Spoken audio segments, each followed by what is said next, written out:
हिंदुस्तान ने बहुत बुरी तरह फेंटा लगाया इंग्लैंड को, और इंग्लैंड बहुत बुरी तरह हारा इंडिया से। और ऐसा बाजा बजाया कि उनको ये बता दिया कि बेटा ये आपकी बैस बाल भूस बाल इधर नहीं चलेगी, ये पाकिस्तान में जाके बजाना उनका घंटा। इंग्लैंड की जो टीम है वो बहुत बहुत बुरे टाइम से गुजर रही है, क्योंकि जाहिर सी बात है जो इंडिया की पिचेस है वहां पे खेलना मेरा ख्याल है एक मतलब जो बाहर से टीम आती है उसके लिए अजाब से बुरा हल नहीं हो सकता कि इतना बड़ी मुश्किलात हैं कि किस तरीके से खेला जाए। और सबसे पहले तो मुबारकबाद मैं देता हूं अश्विन को। Ashwin is all over England. Ashwin ने तबाही मचा के रख दी है।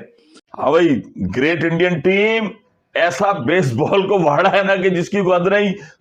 एक जबरदस्त तरीके से रविचंद्रन अश्विन ने इस टेस्ट सीरीज के अंदर दोबारा दफे याद दिलाया कि ये है मेरा मैदान और यहाँ का मैं हूं Jaykant Shikre. And finally the big man has turned up. आज के दिन की लाइमलाइट अश्विन चुरा के ले गए अपने फाइफर के साथ। हमारे घर में जब इंग्लैंड आई थी ना 2022 में 23 में, ठीक है बेटा, हमारा शाहीन भी खेल रहा था, नसीम भी खेल रहा था, टेपिया भी खेल रहा था, बाबर भी था, रिजवान भी था, इमाम भी था, चाचा भी था, सब मेन टीम खेल रही थी।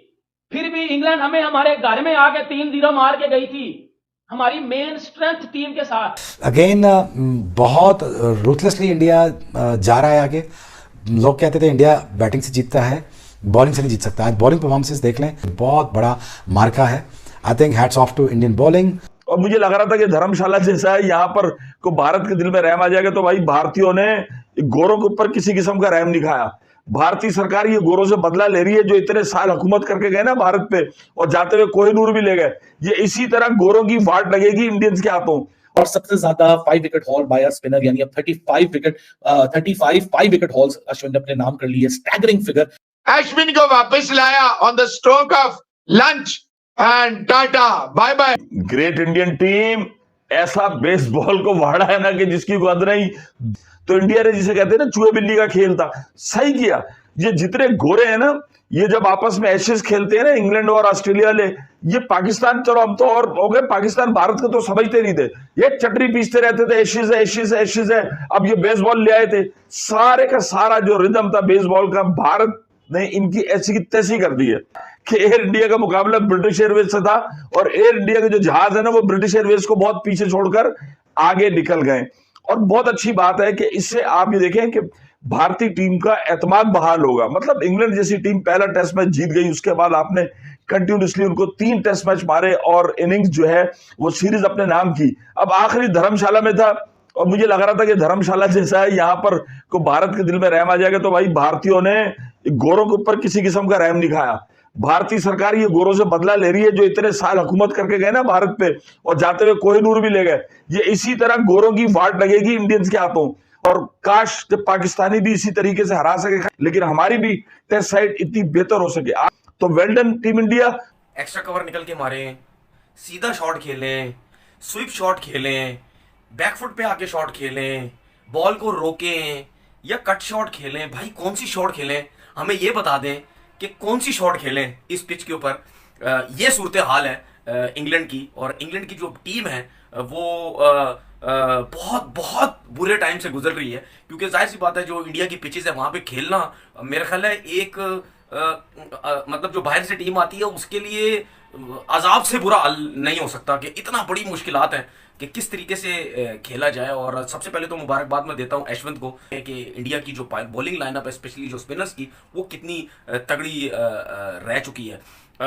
2 दिन के अंदर टेस्ट मैच खत्म हो गया, लेकिन ये तो हमें पता था कि जब दोबारा इंग्लैंड की टीम बैटिंग करने आएगी तो 100% इंग्लैंड के लिए बहुत ज्यादा मुश्किलात होंगी। आप देखें जब इतना ज्यादा स्पिन हो रहा तो क्या करेगा बैट्समैन, इतना बेबस थे इंग्लैंड वाले। उनको वैसे डर था कि डाउन द विकेट निकल के मारेंगे, बॉल स्पिन हो जाएगा, स्टंप हो सकते हैं। शॉट्स आप देख लें, स्विप शॉट खेलने की कोशिश कर रहे हैं, रिवर्स स्विप मारने की कोशिश कर रहे हैं। उनको समझ ही नहीं आ रही थी हमने किस तरीके से क्रिकेट खेलनी है।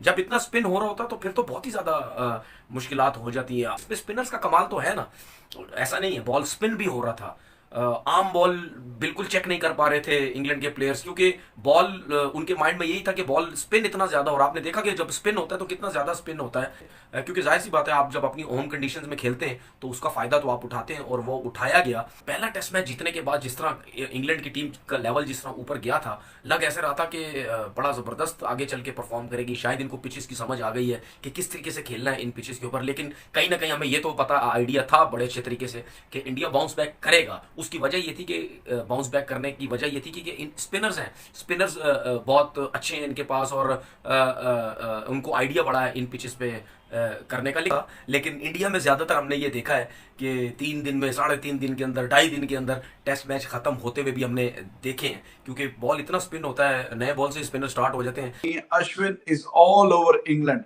अश्विन ने तबाही मचा के रख दी है।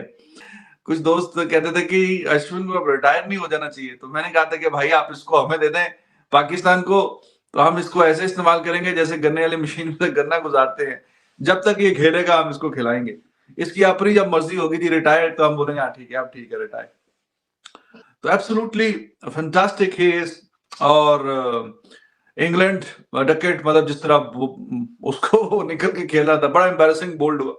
बाकी क्रॉली भी करते कराते एक के बाद एक मिस्टर बेस्टो को कुलदीप खा गया, और एंड पे अभी बिल्कुल लंच से पहले जनाब चलते बने, लंच करवा दिया 5वीं बॉल में, लंच करवा दिया उसने। हाँ, प्रोग्राम तो बढ़ गया पूरा ही। अश्विन को रिटायर कर दें, फारग हो गया और बोझ है और चलता नहीं है, और अपना बिल्कुल फारग है। 13वीं दफा इंडिया में बेन स्टोक्स की विकेट ली है, 13 टाइम। कमाल की कप्तानी कर रहा है बुमराह। तो उसने अश्विन लगाया, और अश्विन ने ज्यादा टाइम नहीं लगाया, लेकिन फिर लगातार 8 ओवर जो करवाए ना, तो बग्गा जी ने फिर ऊपर नीचे 2 छक्के, फिर तीसरा भी छक्का लगाया। अच्छा बग्गा अटैक कर रहा था, लेकिन फिर कुलदीप को फाइनली लगाया, और फिर कुलदीप ने आते ही विकेट लिया।